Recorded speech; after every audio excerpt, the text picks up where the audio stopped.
Voilà. Ça va? Vous êtes prêts pour qu'ensemble nous ouvrons la parole de Dieu? Voilà, on veut saluer aussi tous les internautes qui nous suivent, les personnes qui nous suivent. Et parfois, j'ai des retours que ça fait du bien. Ben, merci Seigneur, c'est le but. Voilà, donc on veut les saluer. Et ce matin, donc, nous allons ouvrir la Bible dans 2 Rois au chapitre 6. 2 Rois, chapitre 6.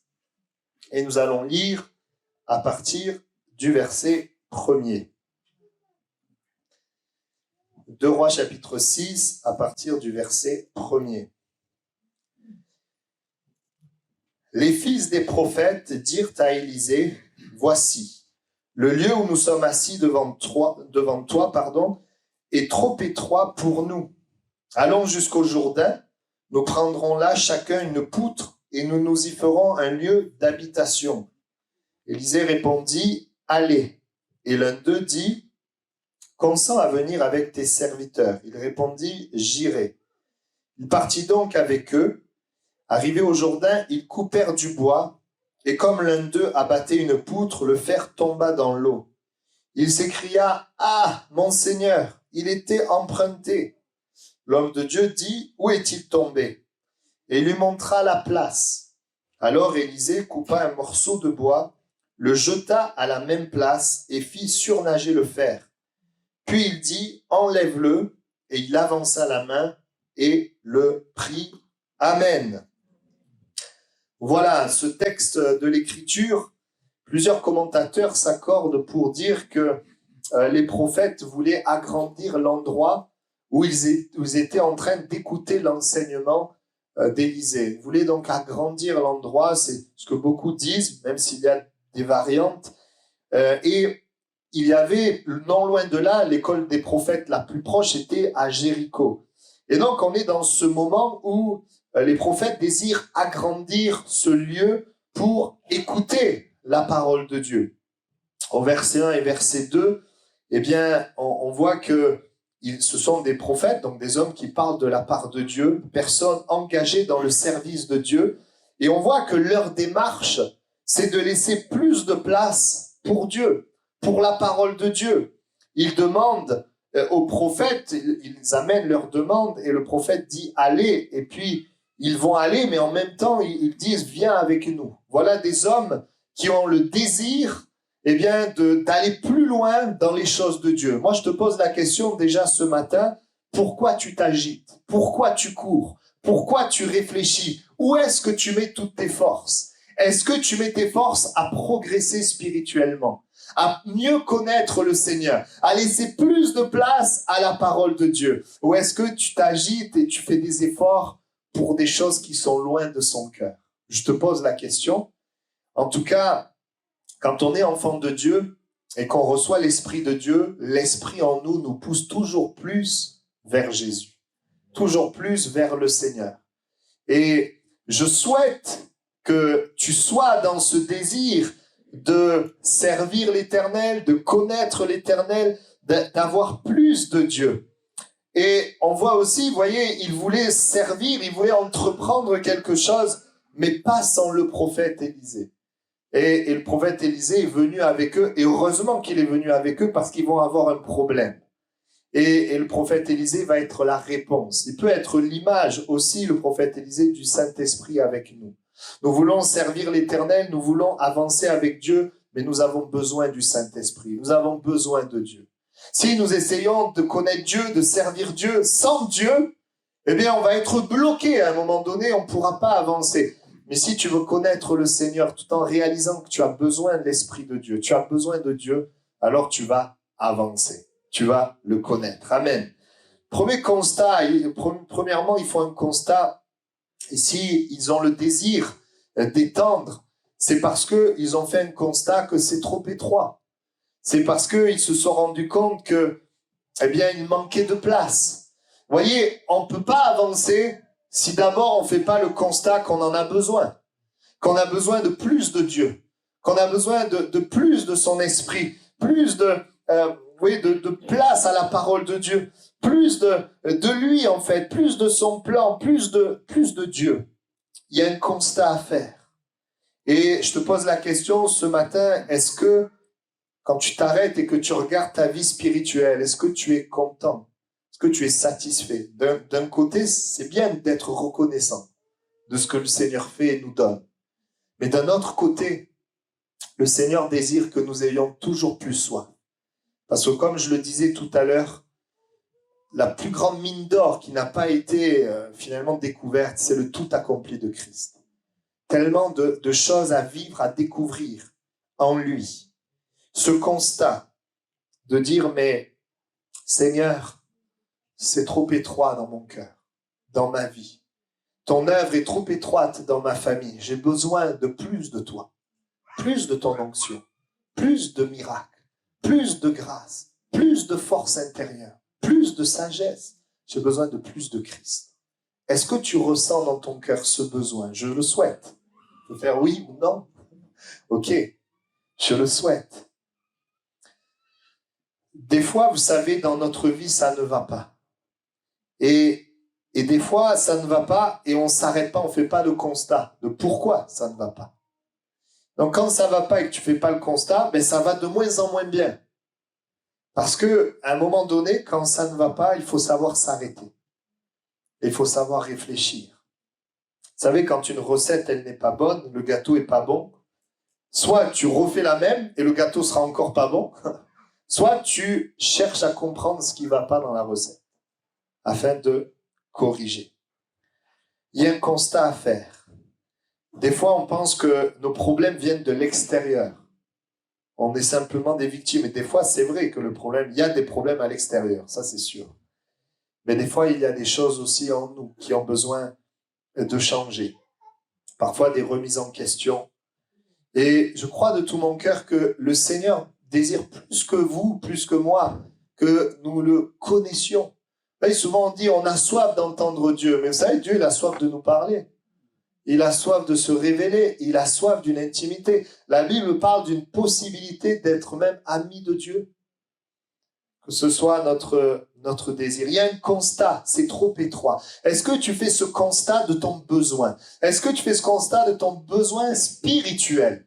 Je parle pas là parce que le besoin matériel, tout ça, c'est sûr, on en fait le constat et on pourrait vivre une vie où on cherche le matériel et on se sert de Dieu pour le matériel. Et Dieu, dans sa grâce, il peut donner. Mais je parle pas de cela. Je parle d'un besoin spirituel et de réaliser, j'ai besoin de plus de Dieu, plus de son esprit, plus de sa parole. Dans son service, je veux être plus efficace. Est-ce qu'il y a dans ton cœur ce désir? En tout cas, c'est ce que le Seigneur veut pour chacun d'entre nous. Et il ne peut pas y avoir d'agrandissement sans un constat au préalable. Il ne peut pas y avoir une croissance sans quelqu'un qui dit « j'ai besoin de grandir ». C'est une étape essentielle et si on l'a lu, il va y avoir justement, l'histoire nous raconte un petit peu le démarrage pour agrandir, il va y avoir un blocage, on va en parler et finalement ça va se terminer avec la possibilité et s'il devait y avoir une suite, eh bien certainement ils ont agrandi, ils ont réussi. Dieu désire que nous puissions progresser dans notre vie spirituelle, mieux le connaître, être plus sensible, être plus fort en lui. Découvrir les ressources du royaume, les vivre davantage. Parce que dans le royaume, il y a des degrés de manifestation. On peut vivre une certaine manifestation, mais il y a tellement plus. Et l'exemple, pour nous, la référence, c'est Jésus. Lisez la Bible, regardez ce que Jésus a fait, voilà notre référence. Et si on est humble et honnête, quand on regarde Jésus, on se dit, Seigneur, j'ai besoin de toi. J'ai besoin vraiment de plus de toi. Parce que tous les gens qui venaient à Jésus, ils recevaient quelque chose, une manifestation du royaume. C'est notre référence, même si ça vous dérange, c'est notre référence. C'est pas autre chose qui est notre référence. Jésus-Christ. Et tout démarre avec un constat. Et si dans ton cœur, tu sens ce besoin, tu es heureux. Parce que tu vas pouvoir grandir et avancer. Heureux les pauvres en esprit, car le royaume de Dieu est à eux. C'est le sens de ce verset. Et il y a un constat, c'est trop étroit, mais il n'y a pas qu'un constat, il y a un mouvement. Au verset 2, il est dit voilà, allons jusqu'au Jourdain, nous prendrons là chacun une poutre et nous y ferons un lieu d'habitation. Jusque-là, ce n'est que des paroles, mais il est en train de dire, nous allons nous mettre en mouvement. Et au verset 4, ils se mettent en mouvement. Parce que parfois, il y en a qui disent, on va faire ça, on va se mettre en mouvement, mais ils le font jamais. On va obéir à Dieu, on va chercher le Seigneur, on va croire, on va prier, on va s'attendre à Dieu. Et ensuite, est-ce qu'on le fait vraiment? Eux, ils l'ont fait. Au verset 4, il dit donc à Élisée, consent à venir, j'irai. Verset 4, il partit donc avec eux, ils sont partis. Et arrivés au Jourdain, ils coupèrent du bois. Amen. Ils ont commencé. Vous savez, des fois, on est là, on attend quelque chose. Le Seigneur nous dit de commencer. Nous devons toujours être en mouvement. En mouvement, d'abord, connaître son amour, être convaincu par lui donner notre vie, puis nous nourrir, et puis le servir. Être en mouvement. Pas en mouvement juste pour que Dieu réponde à mes besoins, en mouvement pour le connaître son cœur. Est-ce que vous avez soif de son cœur? De plus de lui? En ce moment, je prie particulièrement pour écouter Dieu. Est-ce qu'il y a des moments dans ta vie où tu t'attends à quelque chose, où tu cherches quelque chose auprès de Dieu, où tu restes toujours général, attendant de voir, tiens, qu'est-ce qu'on va prêcher aujourd'hui, qu'est-ce que je vais lire dans la Bible? Nous pouvons être là, proactifs, être là à chercher le Seigneur, à nous attendre à Dieu, à avoir soif de lui, à nous mettre en mouvement. Ils vont travailler pour qu'il y ait une progression. Et pas travailler tout seul, mais avec le prophète, ils y vont. Vous savez, quand j'étais jeune, j'avais 17 ans, je me suis converti et puis j'ai mis un poster dans ma chambre. Et sur ce poster, il y avait écrit, je l'ai déjà dit, mais je le redis, il y avait écrit « Certains rêvent de faire une différence et d'autres se lèvent et la font. » Vous voyez, certains, ils rêvent et d'autres, ils se lèvent pour que le rêve s'accomplisse. Et je dis, Seigneur, aide-nous à pas être des rêveurs toute notre vie, mais de ceux qui se lèvent pour que les rêves s'accomplissent. Bien sûr, pas les nôtres, les rêves de Dieu. Ton énergie, ton intelligence, dans quoi tu la mets? Est-ce que tu la mets dans des choses qui vont t'élever spirituellement? Ou est-ce que tu vas mettre ton énergie dans des choses qui vont te rabaisser, t'abaisser spirituellement, t'appauvrir spirituellement? C'est bon d'être en mouvement pour ce qui concerne les choses de Dieu.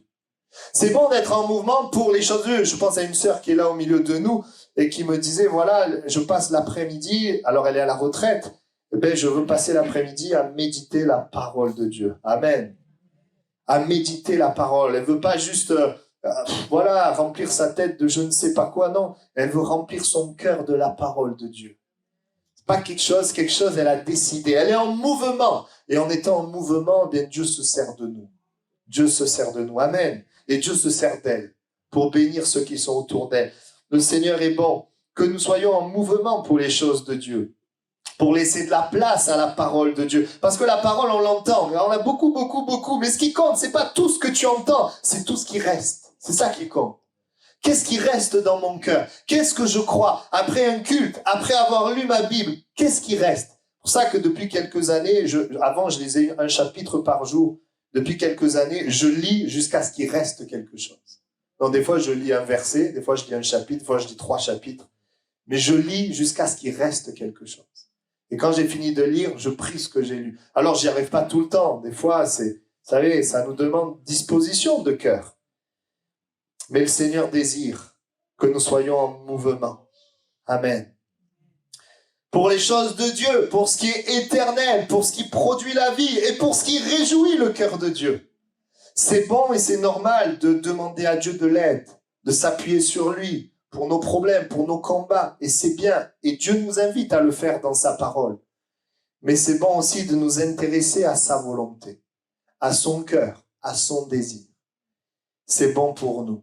Alors, ils font ce constat et ils se mettent en mouvement. Et au verset 5, on l'a lu, il va leur arriver un problème avec une hache, donc le fer va partir dans l'eau, va tomber dans l'eau, et va dire, elle était empruntée, cette hache, c'est-à-dire que c'était pas la sienne. Et à l'époque, vous savez, dans ce temps-là, le fer, ça avait beaucoup de valeur. Ils pouvaient certainement pas s'en acheter une, alors ils l'ont emprunté. Donc, en fait, il se retrouve avec 2 problèmes, on va en parler. C'est que il perd le fer, donc il peut plus continuer à couper les arbres, à bâtir, et en même temps, il faut qu'il rembourse. Il y a un double problème. Mais je reviens à ce point très simple. Vous voyez, ils se sont mis en marche avec leurs faibles moyens. Il leur manquait des choses. Ils n'avaient pas de moyens, ils n'avaient pas de hache, mais ils ont cherché une solution et quelqu'un leur en a prêté. Et vous voyez, dans la vie, quand on veut avancer avec Dieu, on se sent incapable. On se sent limité. Il y a plein de choses qui viennent pour nous décourager, pour nous arrêter. Vous savez, Dieu travaille par son esprit pour t'amener vers lui et le diable, il travaille aussi pour te ramener également. Donc, quand tu es là comme un dimanche matin, le Seigneur, il te parle, il agit, c'est merveilleux. Une fois que tu sors, le diable, il rentre en jeu et il commence à travailler. Donc, si tu t'empresses pas d'obéir, d'écouter le Seigneur, le diable, il va te refroidir par toutes sortes de pensées, de situations, de découragement. Et tu vas te retrouver dans la même situation qu'au début, alors que pourtant tu avais écouté la parole de Dieu. C'est pour ça que c'est important de comprendre qu'on est dans un combat spirituel. L'Esprit de Dieu agit et l'Esprit agit toujours et nous amène toujours dans un pas de foi. C'est pour ça que c'est pas si facile que ça. Parce que la direction de Dieu demande de la confiance dans sa parole. Alors que le diable travaille avec ce qui est visible, avec la chair, avec le péché. Voilà, très facilement on peut l'écouter. Moi, je compare la vie chrétienne, on est comme sur un tapis roulant. Vous voyez, si tu marches pas à l'envers du tapis, tu recules. On a besoin d'avancer. On a besoin de marcher. Amen. Et donc, ils sont là avec leurs faibles moyens. Ils font ce qu'ils peuvent, mais Dieu est avec eux. Le prophète est avec eux. Et je voudrais te dire ceci, si tu veux plus de Dieu, malgré tes faibles moyens, ton passé, peut-être tes combats, tes réflexions, malgré tout ça, si tu veux plus de Dieu, tu réussiras. Et ce que tu as besoin de saisir et de comprendre, c'est que lorsque tu as accepté Christ, tu es devenu une nouvelle création. Et que les choses anciennes sont passées. Ça, c'est ce que Christ déclare. Mais ça prend parfois un temps pour que les personnes le croient vraiment et le vivent. C'est pas toujours évident. Ils vont être aidés par des hommes qui vont leur prêter donc une hache, mais à un moment donné, ils vont avoir besoin de Dieu. Ils vont avoir l'aide des hommes va s'arrêter et ils vont avoir besoin de Dieu. Combien d'entre nous, nous voulons laisser plus de place à Dieu, plus de place pour sa parole, être en mouvement pour les choses spirituelles avec nos petits moyens. Combien d'entre vous on le veut? Amen. Levez la main. Amen. Alors, on voit, on continue, on voit dans ce texte au verset 5 qu'ils sont arrêtés dans leur élan. Il n'y a pas des choses dans notre élan, quand on veut plus de Dieu, qu'on veut l'entendre, on veut l'écouter, on veut le servir, on veut lui plaire. Il n'y a pas des choses qui viennent nous arrêter? Ah si, hein? Ou alors tu es déjà au ciel. Hein? Il y a des choses qui viennent nous arrêter. Et là, ils vont être arrêtés. Ah, ils s'y attendaient pas, ils n'avaient pas prévu ça. J'imagine la chose. Il part pour prendre le truc et le machin, il part dans l'eau. Il va pour taper, oh, il n'y a plus le fer. Ça devait être bizarre. Hein? Et hop, ou alors peut-être il a fait comme ça parce qu'il a vu où c'est tombé. Plouf dans l'eau. Oh, comment on va faire? C'était compliqué. Il ne pouvait plus couper. Il ne pouvait plus bâtir le lieu pour écouter la parole de Dieu. Quelque chose vient arrêter le mouvement. Et peut-être tu es là ce matin et quelque chose a arrêté ton avancée spirituelle. A arrêté le mouvement. Vous savez, souvent, quand on se convertit à Jésus, il y a un feu, il y a une flamme. Il y a un mouvement, il y a le turbo. Mais après, souvent, il y a un temps de désert et certains ont ralenti, vous voyez, on ralentit. Dans le désert, c'est plus dur. Parce que le Seigneur répond plus aussi rapidement. Et il y en a dans le désert, ils s'arrêtent. Il y en a même, ils veulent revenir en arrière. Mais le désir de Dieu, c'est qu'on puisse continuer d'avancer. Et la Bible dit même que Dieu prévoit ce temps de désert. Pas 40 ans, il ne prévoit pas toute ta vie dans le désert. Mais il prévoit un temps pour que tu puisses approfondir ta relation avec lui. Il n'y a pas de progression spirituelle et de profondeur spirituelle sans obstacle, sans opposition. Et on voit qu'à ce moment-là, le problème arrive, comme j'ai dit tout à l'heure, double problème. Ils ne peuvent plus bâtir et il doit rembourser la hache puisqu'il vient de perdre le fer. Mais nous voyons, nous l'avons lu ensemble, alors qu'ils sont arrêtés dans leur élan. Et vous savez, avant de voir la suite, quand on est arrêté, vous savez, ça peut être par toutes sortes de choses. Ça peut être nos faiblesses, ça peut être le péché, ça peut être nos fragilités, ça peut être un imprévu. Ça peut être un obstacle, une situation. Et il y a tellement de choses. Ça peut être juste, écoutez bien, juste des pensées. Il y a plein de choses qui peuvent arrêter notre progression spirituelle. Des déceptions, des échecs. Je sais de quoi je vous parle. Parfois, on veut avancer. Il y a des choses qui viennent nous arrêter. Et pourtant, on a soif de Dieu, mais il y a des choses, on n'arrive pas à passer. Vous savez, quand vous êtes devant un géant, une montagne, on ne sait pas toujours comment faire. Ça a arrêté une certaine dynamique spirituelle, peut-être une percée spirituelle, une progression. Ça nous empêche d'aller au bout. Vous savez, le Seigneur, c'est un Dieu de promesses. Et quand tu te donnes à Jésus, Dieu il te fait des promesses. Et les promesses que Dieu te fait sont au-delà de ce que tu peux penser, imaginer. Ce ne sont pas des promesses que tu peux accomplir par tes propres forces, parce qu'il est Dieu. Mais une fois que Dieu t'a fait ses promesses, que tu veux avancer, il y a ce moment où tu as l'impression d'être tellement loin de ses promesses. Et pourtant, on l'a lu au verset 6 et 7, on l'a lu ensemble. Il va retrouver le fer. Le fer, imaginez, va remonter à la surface. Et l'Écriture nous montre que, eh bien, ils vont pouvoir continuer de couper et de bâtir ce lieu pour avoir plus de place. J'aimerais te dire ceci, le désir de Dieu ce matin, toi qui peut-être es stoppé, arrêté, tu t'es assis au bord du chemin, c'est que tu puisses continuer d'avancer. Les choses que Dieu a mis sur ton cœur, et je parle des choses spirituelles, les choses de Dieu. Comment Dieu peut t'utiliser, la sensibilité à son esprit, la proximité avec lui, l'efficacité dans le service, une compréhension de sa parole. Je ne sais pas ce que tu veux, ce que tu cherches, mais tout ce qui contribue à la progression spirituelle, à plus de lui, plus le connaître, plus de sa volonté, plus refléter Jésus. Eh bien, j'aimerais te dire ceci, Dieu a une solution. Même si tu es arrêté, tu es stoppé ce matin, Dieu a une solution. Il n'a pas permis que l'impossible les arrête. Mais ils ont pu aller jusqu'au bout, ils ont pu continuer. Et comment Dieu est intervenu d'une manière surnaturelle. Parce que là, c'est un miracle qu'on vient de lire.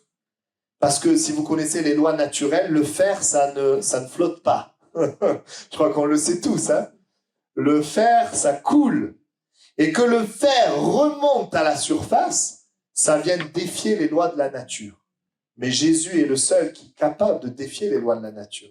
Jésus a marché sur l'eau. Ça, c'est pas des lois naturelles. Hein. Ou changer l'eau en vin. C'est pas non plus naturel, ça. C'est le Dieu surnaturel. Et j'aimerais te dire ceci, et ça, c'est intéressant, parce que dans ce texte, on peut contextualiser le miracle. Le miracle, il vient dans ce texte, dans cette démarche de progression spirituelle. Parce que des fois, on est là, et alors bien sûr, il n'y a pas que ça, je ne veux pas le résumer qu'à ça. On sait qu'on a un Dieu de miracles qui se révèle aux hommes, mais je crois aussi que Dieu est un Dieu de miracles lorsqu'il y a des hommes et des femmes qui veulent plus de lui. Des hommes et des femmes qui veulent plus l'entendre, plus l'écouter, mieux le servir. Amen. Et d'une manière surnaturelle, il va agir en leur faveur. Amen. Et on va voir ce que Dieu a mis sur mon cœur. Ne vous endormez pas, le message, le cœur du message, il arrive. Ça, c'est juste l'introduction, qu'on comprenne bien. Mais le cœur du message, il arrive. Alors, on voit qu'ils auraient pu, c'est vrai, rester sur un échec. On peut s'arrêter en chemin à cause d'un problème.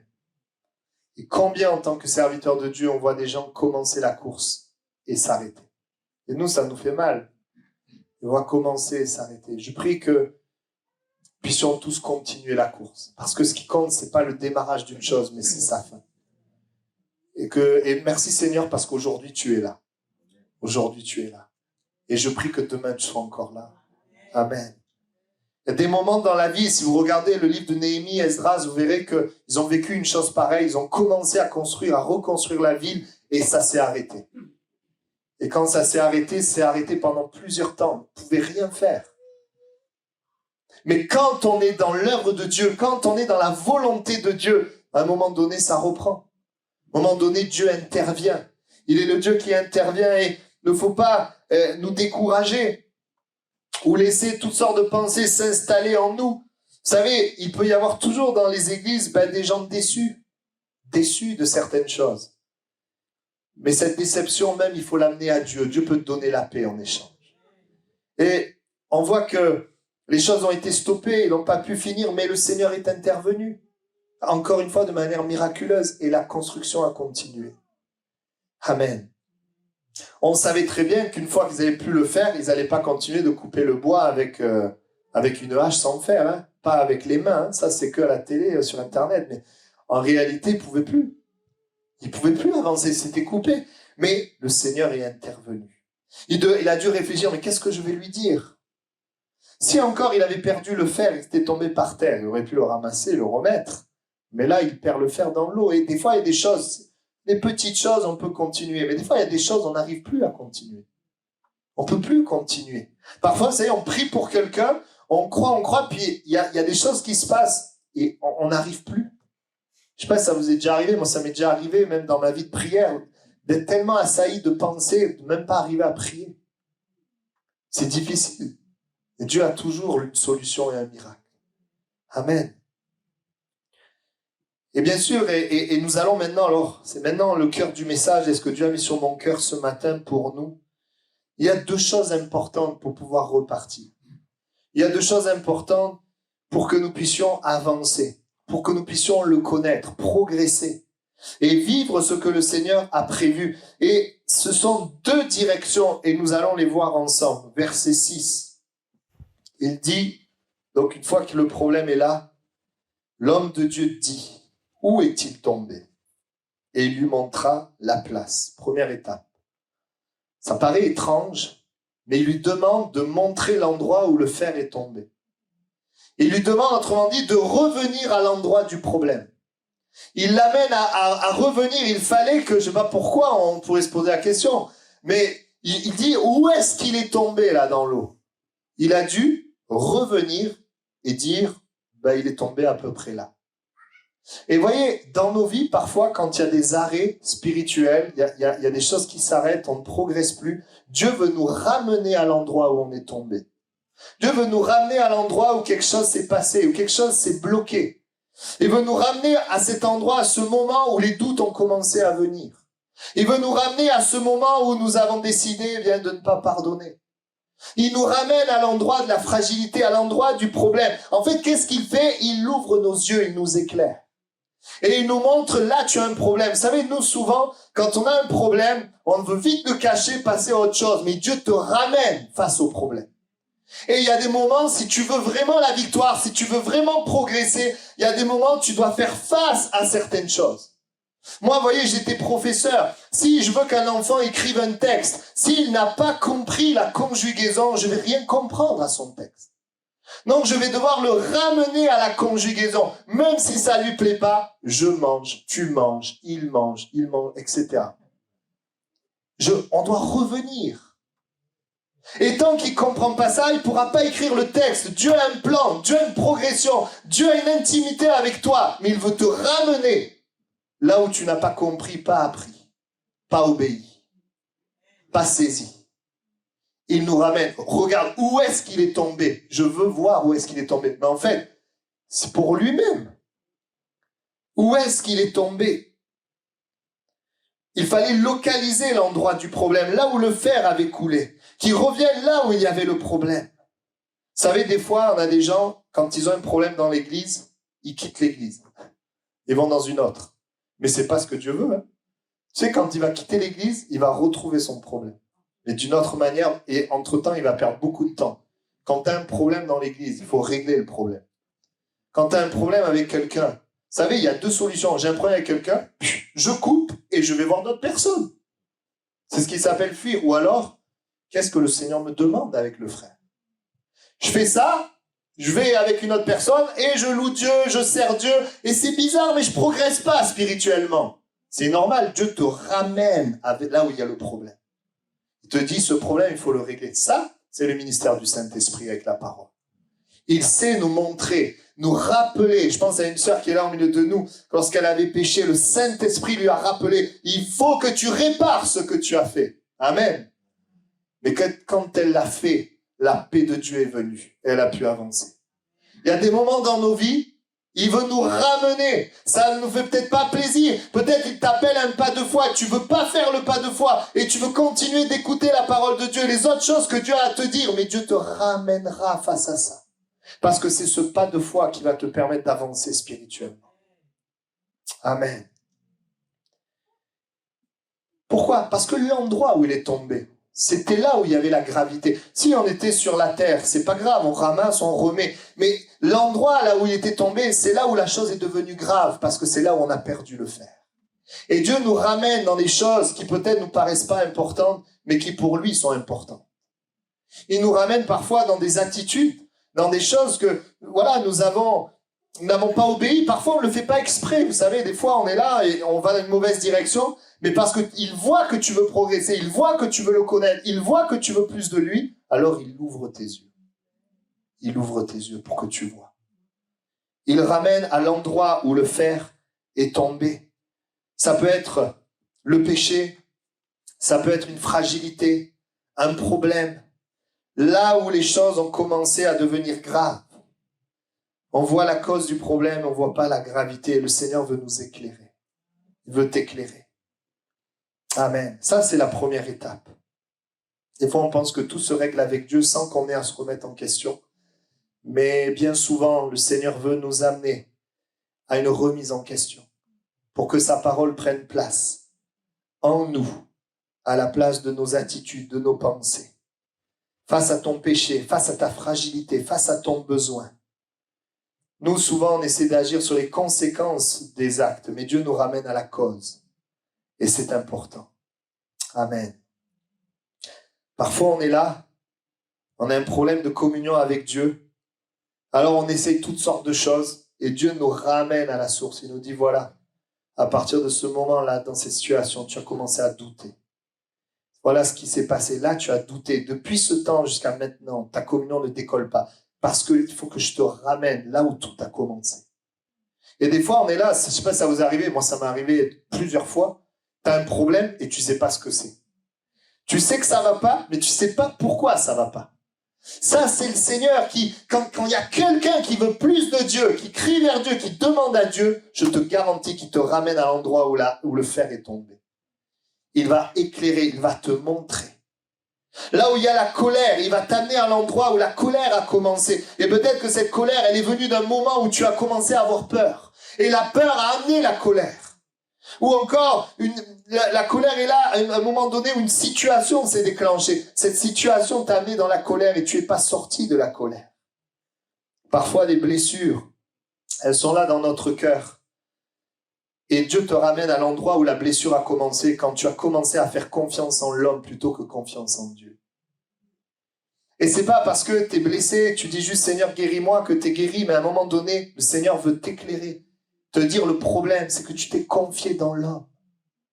Et peut-être même quelqu'un qui se confie dans l'homme et qui est là peut-être blessé, et peut-être même que cette confiance dans l'homme, c'est pas l'origine. Pourquoi je me suis confié dans l'homme? Et le Seigneur te ramène encore à l'origine. Pourquoi tu t'es confié dans l'homme? Parce que tu ne te sentais pas aimé des gens. Et tu as cherché dans l'homme l'amour que tu trouvais pas ailleurs. Le Seigneur sait nous éclairer, nous montrer la cause, le pourquoi des choses. Peut-être tu te retrouves dans un conflit familial et Dieu te ramène à l'endroit où tu as besoin de pardonner à quelqu'un.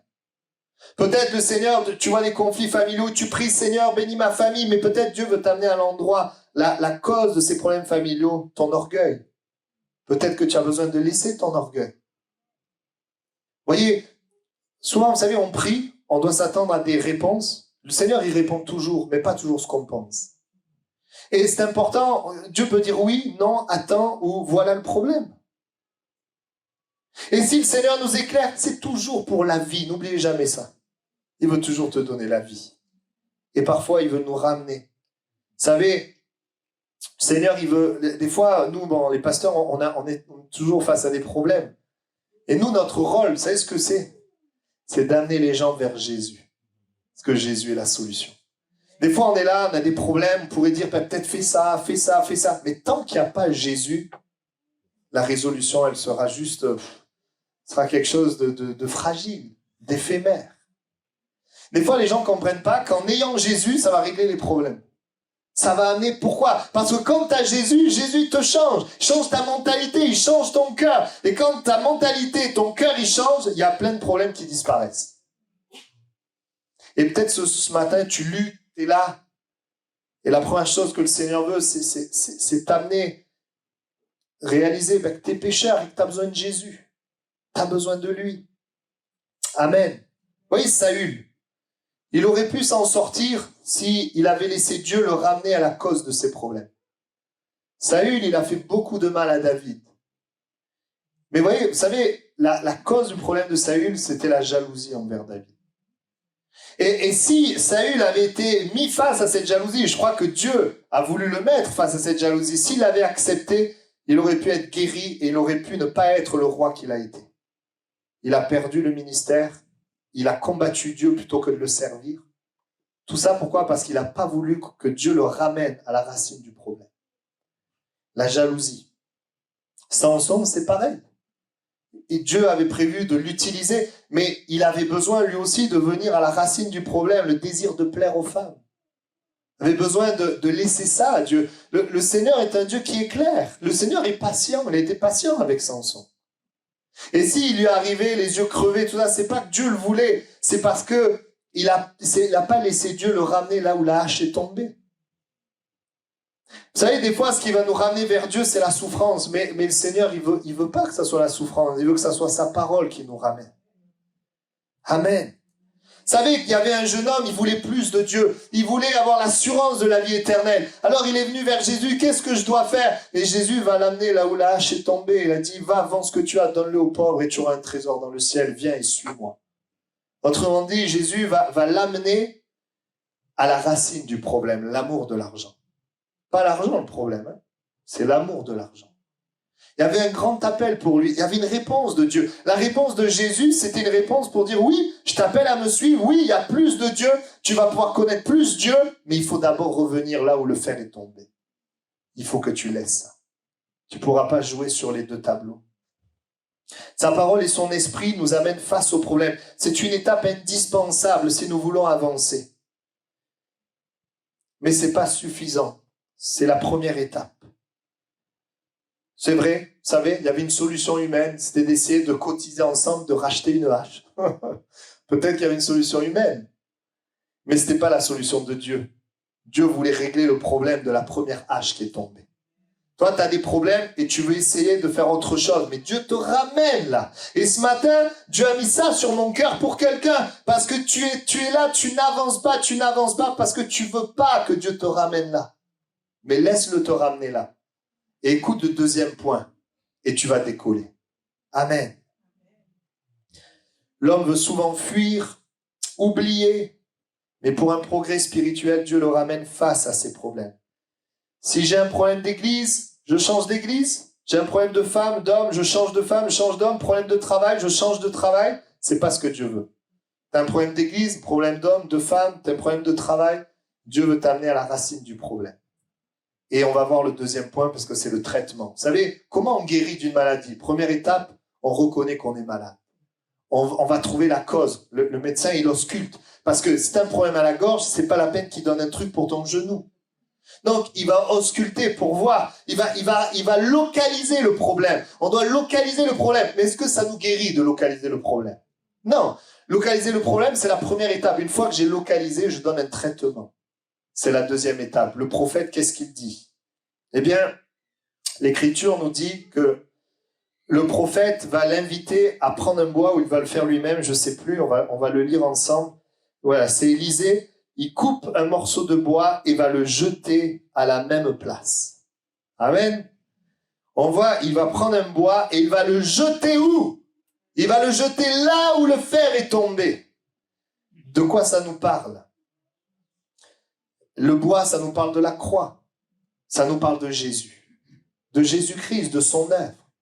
Quel est l'enseignement que le Seigneur veut nous donner? Une fois que tu es face au problème, tu dois appliquer un traitement. Quel est ce traitement? Ce traitement, c'est Jésus-Christ. Ce traitement, c'est cette victoire que Jésus a prise pour nous à la croix du Calvaire. Voyez-vous, il n'y a rien de naturel dans le fait de jeter un bois dans l'eau et le faire remonter. Alors là, il n'y a rien de naturel là-dedans. Ce qu'on voit là, c'est surnaturel et surtout, il y a un enseignement spirituel. Tu peux pas, essaye à la maison, tu jettes un bois, ça va pas faire remonter le fer, ça va faire rien remonter du tout. Mais il y a un enseignement, le bois, bien sûr, nous rappelle la croix. Il y a un symbole qui est là. L'œuvre de Jésus à la croix, c'est ce qui permet quelque chose de surnaturel. Le bois a permis au fer de surnager, l'œuvre de la croix permet au miracle de se produire dans ta vie. Maintenant, il envoie le bois à l'endroit du problème. C'est-à-dire qu'à un moment donné, si nous voulons que le problème soit réglé, nous devons appliquer la croix à notre problème. Qu'est-ce que ça veut dire? On va le voir ensemble. Eh bien, nous devons croire en Jésus pour ce problème. Nous devons nous appuyer sur Jésus par rapport à ce problème. La première étape, c'est que je le nie pas, je l'accepte, je le reconnais, je le vois, je le reconnais. La deuxième étape, c'est que je m'appuie sur Jésus pour que Jésus me donne la victoire. J'applique la croix. Qu'est-ce que ça veut dire en fait? Apporter notre problème à Jésus. Pourquoi la croix? Parce que la croix, c'est l'endroit où Jésus a vaincu les problèmes de l'humanité. La croix, c'est l'endroit où Jésus a vaincu la mort, cette mort qui est sur chaque être humain, afin que l'homme vive la vie abondance. La croix, c'est cet endroit où Jésus a vaincu le péché, afin que toi et moi, nous soyons pardonnés, délivrés, et que nous ayons pouvoir sur le péché. L'œuvre de la croix aussi, il a vaincu nos fragilités, nos fardeaux. Et la Bible dit qu'il nous donne une nouvelle identité et il met son esprit en nous pour que nous soyons forts. À la croix, il a vaincu tous nos problèmes. La mort, le péché, les fragilités, on l'a dit tout à l'heure, le diable et les démons. Chaque oppression. Et il nous a donné l'autorité. À la croix, il a vaincu la maladie et il nous a donné la guérison.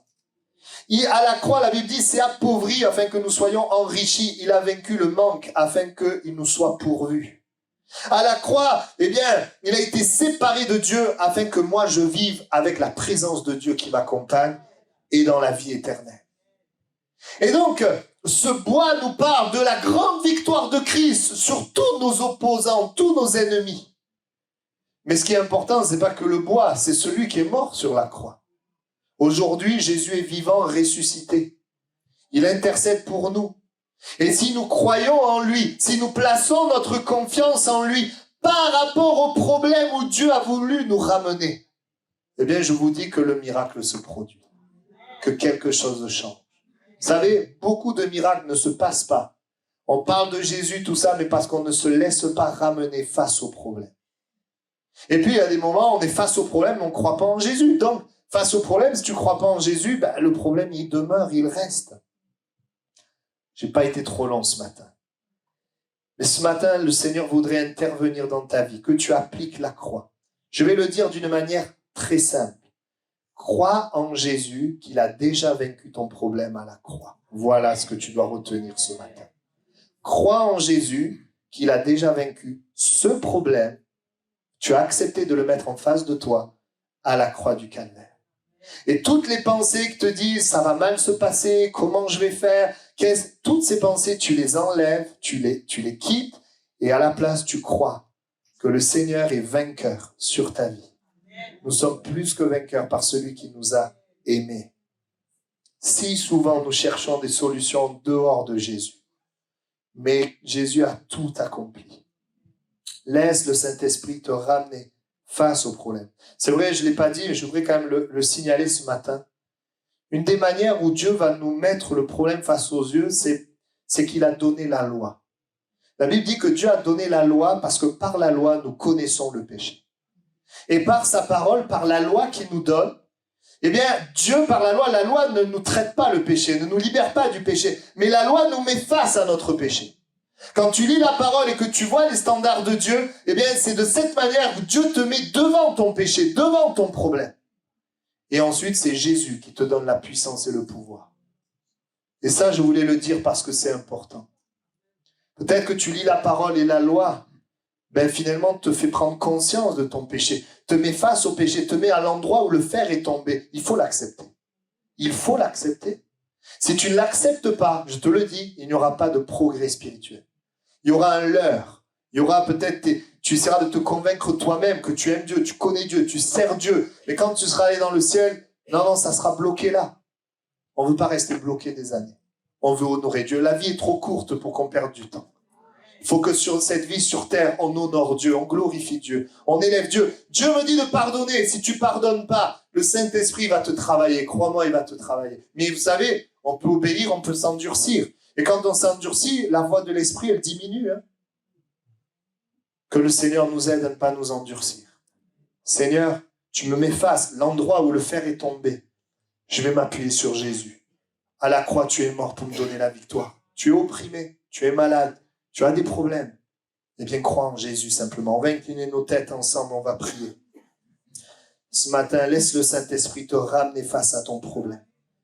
Que tu appliques la croix, que tu crois dans la victoire de Jésus dans ton problème. Alors un miracle va se produire. Alors cette croissance spirituelle, cette sensibilité, ce désir que tu as, eh bien, il va se concrétiser.